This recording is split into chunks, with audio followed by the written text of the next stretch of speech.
why is it important for men, and I'll get into the women, but why is it important for men to explore their mental health and expand upon it?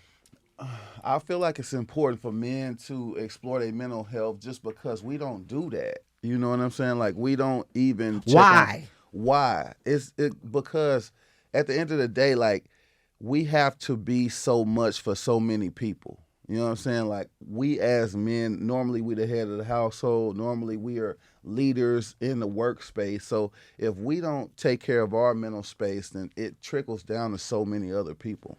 Also, I feel like when you're the leader, it's a lot of unspoken pressure for you to always have it together or seem like you always have it together. And when you are seeking help outside of yourself, it feels sometimes like you don't have it together. Like, I can't control this without, somebody helping me control this. So I don't want everybody else to see me as weak or see me as flawed or see me as, whatever it is that don't really feel like a good leader. You know what I'm saying? So I think most of the time as men, especially black men, we are kind of results driven. Like, people don't really care why you didn't get it done. Yeah. You know what I'm saying? Yeah.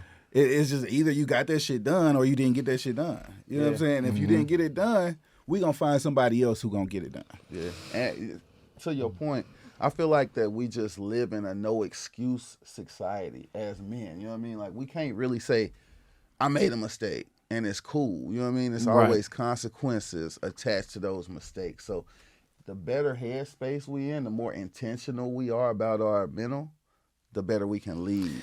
I know BT has a question. Last one.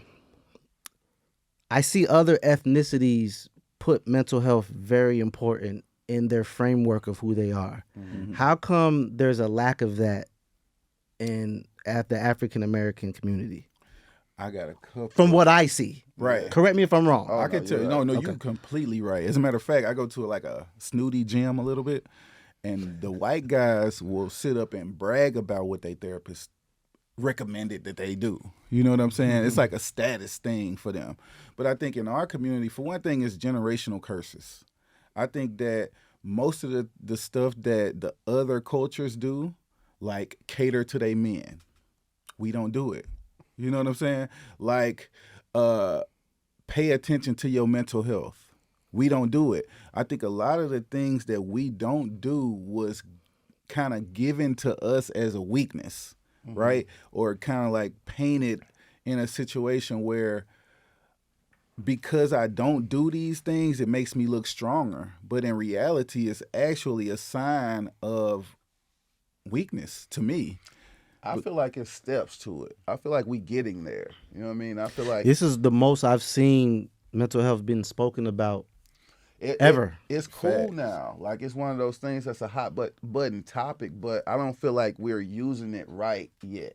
So, like, if you think back to, like, the early 2000s, you in a white neighborhood, you see white folks jogging. You like, damn, why are these folks so into health? You feel me? But now you go to a black neighborhood, you see black folks jogging. Like, we behind. Like, we catching up. We getting there, but we ain't there yet. So, like, we using these mental health terms like, oh, he bipolar. He's narcissistic. He's narcissistic. You don't know what that means. It's a whole criteria that you have to meet before somebody is bipolar or narcissistic. But we know what those terms mean now. You could ask a person in the early 2000s what narcissistic mean, a black person, they'll be like, what's that? You know what I mean? So we getting there, you know what I mean? But we ain't there yet. That's how I feel about it.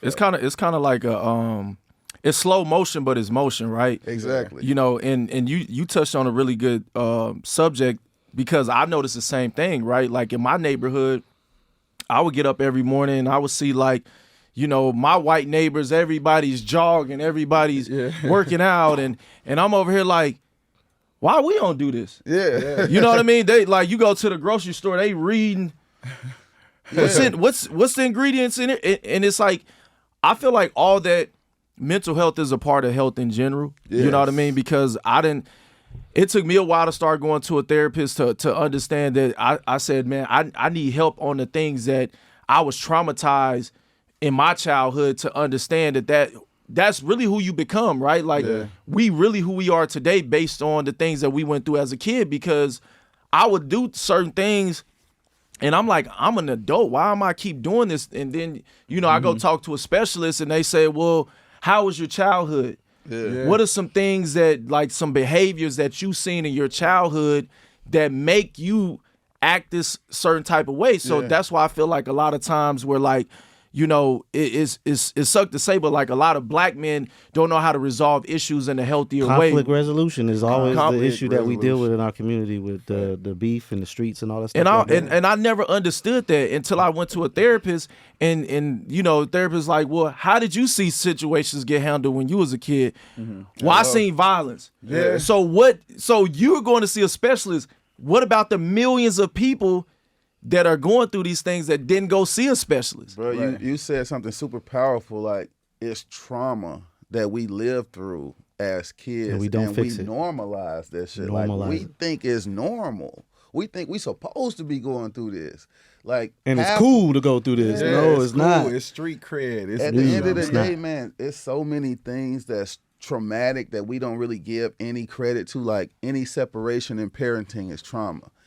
Poverty is trauma.